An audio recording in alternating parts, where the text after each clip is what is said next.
কয়েকদিন আগেও আমি যখন কলকাতাতে ছিলাম, কলকাতার টেম্পারেচার 10 ডিগ্রির আশেপাশে ছিল এবং শীতকালে এমনি অসুবিধে হয়, তার উপর 10 ডিগ্রি সেলসিয়াস টেম্পারেচার, তাও আবার কলকাতাতে বেশ অসুবিধে হচ্ছিল। তো এখন আমি দিল্লিতে চলে এসেছি, আর এই মুহূর্তে দিল্লির টেম্পারেচার হচ্ছে 7 ডিগ্রি সেলসিয়াসের মতো। রাত্রির বাড়লে টেম্পারেচারটা আরেকটু কমবে বলেছে, 6 ডিগ্রির মতো হবে। তো সেই জন্যেই যথেষ্ট প্রিকশন নিয়েই বসেছি। সোয়েটার, মাফলার এগুলো পরে বসতে হয়েছে, পায়ে মোজা পরে বসতে হয়েছে। তো যাই হোক, আজকের ভিডিওতে আলোচনা করার কথা যে ডিসেম্বর 2025-এ কোন কোন কোম্পানির গাড়িগুলো কতগুলো গাড়ি সেল করেছে। টোটাল 4,04,231টা গাড়ি সেল হয়েছে ডিসেম্বর 2025-এ।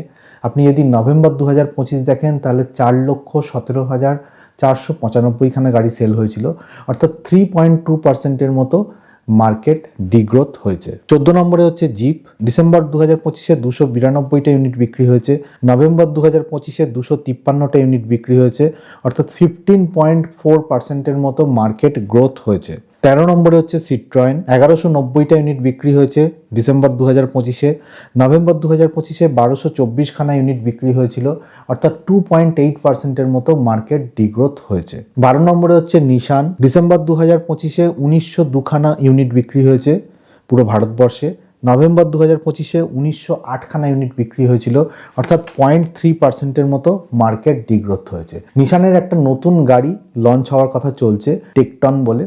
এবার এই টেকটনটা মিড সাইজ এসইউভি সেগমেন্টের গাড়ি, আর এটা 4 ফেব্রুয়ারি 2024-এ রিভিল করবে মিড সাইজ এসইউভিটা, এবং এটা ইন্সপায়ার্ড হয়েছে নিশানের যে পেট্রোল গাড়িটা আছে সেটা থেকে।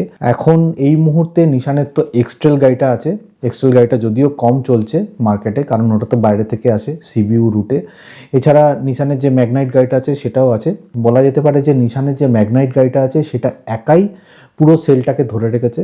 তো দেখা যাক নিশানের যে টেকটন গাড়িটা আছে সেটা আসার পরে সেলটা কতটা ইনক্রিজ হয়। টেকটন গাড়িটা মিড সাইজ এসইউভি তো হবেই, তাতে মাস্কুলার বনেট থাকবে, মাল্টি স্পোক অ্যালয় হুইল থাকবে, আরও অনেক ফিচার্স থাকবে বলে শোনা যাচ্ছে। তবে যতক্ষণ না আসছে নিশানের গাড়ি ততক্ষণ কিন্তু এর সম্পর্কে বিস্তারিতভাবে বলা উচিত নয়। আগে আসুক, তারপর বরং ওই নিশানের টেকটন গাড়িটা সম্পর্কে বিস্তারিতভাবে আলোচনা করব। 11 নম্বরে হচ্ছে রেনো।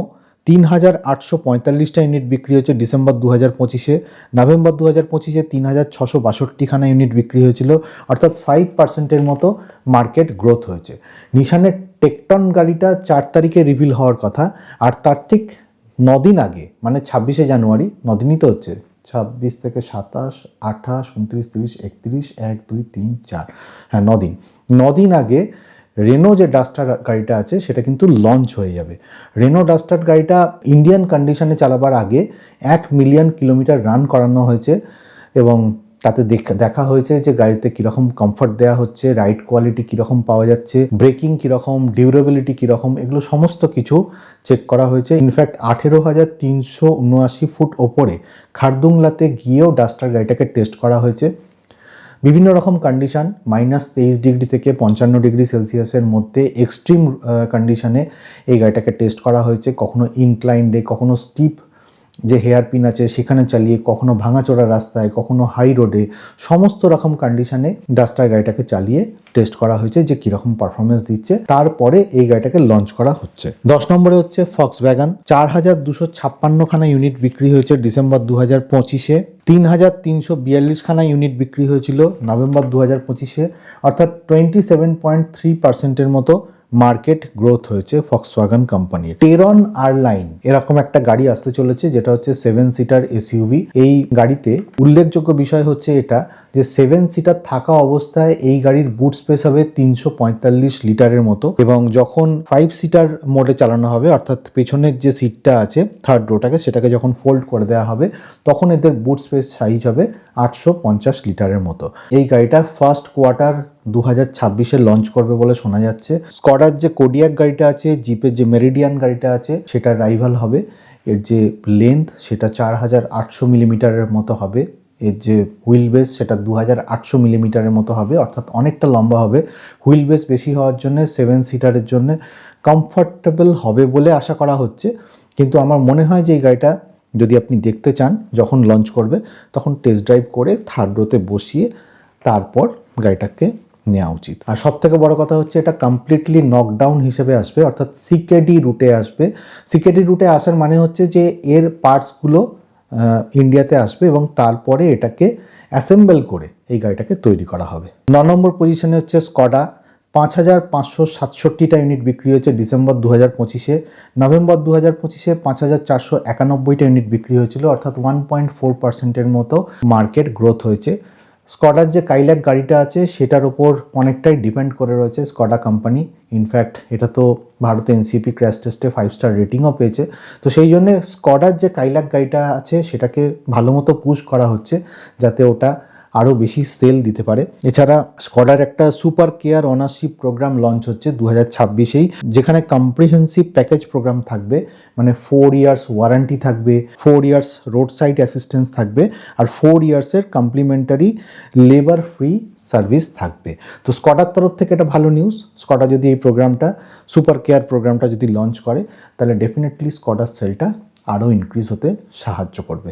8 নম্বর পজিশনে হচ্ছে হন্ডা। 5,807খানা ইউনিট বিক্রি হয়েছে ডিসেম্বর 2025-এ।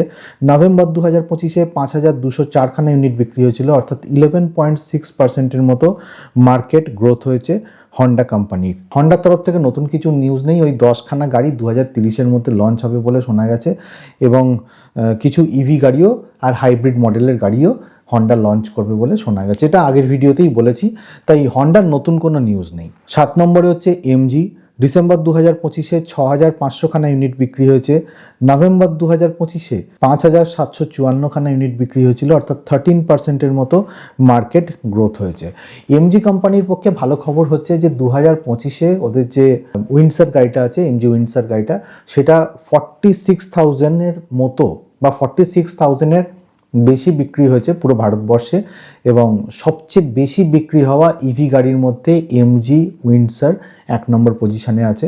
ইভি ইন্ডাস্ট্রির আস্তে আস্তে গ্রোথ হচ্ছে, তো সেই দিক থেকে ভাবলে এমজি কোম্পানির পক্ষে এটা কিন্তু একটা ভালো খবর। 6 নম্বরে হচ্ছে কিয়া। 18,659টা ইউনিট বিক্রি হয়েছে ডিসেম্বর 2025-এ। নভেম্বর 2025-এ 25,489খানা ইউনিট বিক্রি হয়েছিল, অর্থাৎ 26.8%-এর মতো মার্কেট ডিগ্রোথ করেছে কিয়া কোম্পানির। তবে কিয়ার যে সেলটস গাড়িটা আছে সেটার তো নেক্সট জেনারেশন এসে গেছে। কিয়া সেলটস গাড়ির দাম শুরু হচ্ছে 10.99 লাখ থেকে। এবার নতুন কিয়া সেলটসে পুরনো কিয়া সেলটসের রেসপেক্টে কি নতুন ফিচার্স আছে সেটা নিয়ে আমি একটা ডিটেলে ভিডিও করেছিলাম। সেই ভিডিওটা যদি মিস করে গিয়ে থাকেন, সেদিন তো ওই মেসির কাণ্ডটা হয়েছিল না সল্টলেক স্টেডিয়ামে, সেই দিনই আমার ভিডিওটা লঞ্চ করেছিল, সেই জন্য ভিডিওটা চলেনি, অনেকেই দেখেনি। তো সেটা যদি মিস হয়ে গিয়ে থাকে আপনাদের কারো, তাহলে এখানে আই বাটনে ক্লিক করে দেখে নিতে পারেন। 5 নম্বর পজিশনে হচ্ছে টয়োটা। 34,159টা ইউনিট বিক্রি হয়েছে ডিসেম্বর 2025-এ। নভেম্বর 2025-এ 30,085খানা ইউনিট বিক্রি হয়েছিল, অর্থাৎ 13.5%-এর মতো মার্কেট গ্রোথ হয়েছে। টয়োটার যে আরবান ক্রুজার আছে সেটার ইভি লঞ্চ হচ্ছে 19শে জানুয়ারি 2026-এ। এটা হুন্ডাই ক্রেটার যে ইলেকট্রিক গাড়িটা আছে, কিংবা মাহিন্দ্রার যে BE6 কিংবা ভিনফাস্টের যে VF6 গাড়িটা আছে, এই 3টে গাড়িকে কম্পিট করবে। 10.25 ইঞ্চের টাচ স্ক্রিন সিস্টেম আছে, ভেন্টিলেটেড সিট আছে, 2 রকম মোটর থাকবে, একটা 144 এইচপির মতো পাওয়ার জেনারেট করবে, আর একটা 174 এইচপির মতো পাওয়ার জেনারেট করবে। 144 এইচপির জন্য যেটা পাওয়ার জেনারেট করবে সেটা 49 কিলোওয়াট আওয়ারের একটা ব্যাটারি লাগানো আছে, আর 174 এইচপি যেটা পাওয়ার জেনারেট করবে তাতে 61 কিলোওয়াট আওয়ারের একটা ব্যাটারি লাগানো আছে। এবার ব্যাটারি অপশন মারুতি সুজুকির যে ভিটারা আছে সেটার মতো সেম ব্যাটারি অপশন থাকবে। লেভেল 2 অ্যাডাস থাকবে, 7 এয়ারব্যাগ থাকবে, 360 ডিগ্রি ক্যামেরা থাকবে, tyre pressure monitoring system, 4 wheels disc brake, electronic parking brake, acoustic vehicle alert system মানে অ্যাভাস। তো এই সমস্ত জিনিসগুলো কিন্তু এই টয়োটা আরবান ক্রুজারের ইভি ভার্সনে থাকবে বলে শোনা গেছে। 4 নম্বর পজিশনে হচ্ছে হুন্ডাই। 42,416খানা ইউনিট বিক্রি হয়েছে ডিসেম্বর 2025-এ। নভেম্বর 2025-এ 50,340খানা ইউনিট বিক্রি হয়েছিল, অর্থাৎ 15.7%-এর মতো মার্কেট ডিগ্রোথ হয়েছে। হুন্ডাইয়ের যে তালেগাঁও প্ল্যান্টটা আছে তাতে প্যাসেঞ্জার ভেহিকেলের জন্য প্রোডাকশন শুরু হয়ে গেছে। 3 নম্বর পজিশনে হচ্ছে টাটা। 50,046খানা ইউনিট বিক্রি হয়েছে ডিসেম্বর 2025-এ। নভেম্বর 2025-এ 57,436টা ইউনিট বিক্রি হয়েছিল, অর্থাৎ 12.9%-এর মতো মার্কেট ডিগ্রোথ করেছে। টাটার একটা ভালো খবর হচ্ছে এই যে টাটা সাফারি যে গাড়িটা আছে সেটার 1.5 লিটার টিজিটিআই পেট্রোল ইঞ্জিন দিয়ে লঞ্চ করছে এবং সেটার দাম শুরু হয়ে যাচ্ছে 13,29,000 টাকা থেকে 25,20,000 টাকা অবধি এর দাম গেছে এবং এই 1.5 লিটারের পেট্রোল ইঞ্জিনটা 170 এইচপির মতো পাওয়ার জেনারেট করবে আর 280 নিউটন মিটারের মতো টর্ক জেনারেট করবে। 2 নম্বর পজিশনে হচ্ছে মাহিন্দ্রা।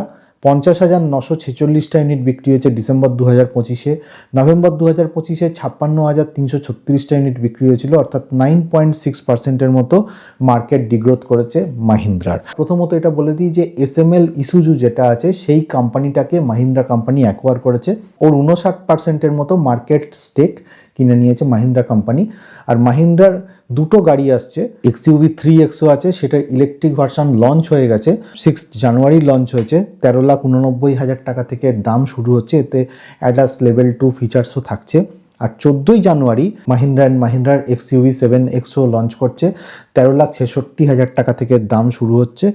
আর 14 জানুয়ারি থেকেই বুকিং শুরু হয়ে যাবে। তো মাহিন্দ্রার তরফ থেকে এটা ভালো খবর এবং মাহিন্দ্রার সেলও ইনক্রিজ করতে সাহায্য করবে। এক্সইউভি 3XO যখন ইলেকট্রিক ইভি হিসেবে আসবে, ডেফিনেটলি সেলস ইনক্রিজ হতে সাহায্য করবে। আর 1 নম্বর পজিশনে জানেনই আপনি যে কে থাকবেন, মারুতি সুজুকি। 1,78,646টা ইউনিট বিক্রি হয়েছে ডিসেম্বর 2025-এ। নভেম্বর 2025-এ 1,70,971টা ইউনিট বিক্রি হয়েছিল, অর্থাৎ 4.5%-এর মতো মার্কেট গ্রোথ হয়েছে। মারুতি সুজুকির রেসপেক্টে দুটো খবর আপনাকে বলা যেতে পারে, একটা হচ্ছে ফ্রাঙ্কস 1 স্টার পেয়েছে, আরেকটা হচ্ছে সেলেরিও গাড়িটা গ্লোবাল এনসিপি ক্র্যাশ টেস্টে 3 স্টার পেয়েছে। ফ্রাঙ্কস যে অস্ট্রেলেশিয়ান এনসিপি ক্র্যাশ টেস্টে 1 স্টার পেয়েছে, আবার অন্যান্য যে সমস্ত অর্গানাইজেশনের টেস্ট আছে তাতে কখনো 5 স্টার পেয়েছে, কখনো 4 স্টার পেয়েছে। তো সেটা নিয়ে আমি একটা ডিটেলে ভিডিও বানিয়ে দেবো ফ্রাঙ্কস নিয়ে। তো সেই ভিডিওতে আর কিছুই না, সবকটা এনসিপি ক্র্যাশ টেস্টের মধ্যে একটা সমন্বয় ঘটানোর বা একটা লিঙ্ক তৈরি করার চেষ্টা করব। তো যাই হোক, আজকের ভিডিওতে এটাই বলার ছিল। ভিডিওটা যদি ভালো লাগে তাহলে লাইক, শেয়ার আর কমেন্ট করে জানাবেন ভিডিওটা কেমন লাগলো। আপনার যদি কোনো প্রশ্ন থাকে, কোয়েরি থাকে, তাহলে যারা মেম্বার আছেন তারা অবশ্যই কমেন্ট করে জানাবেন।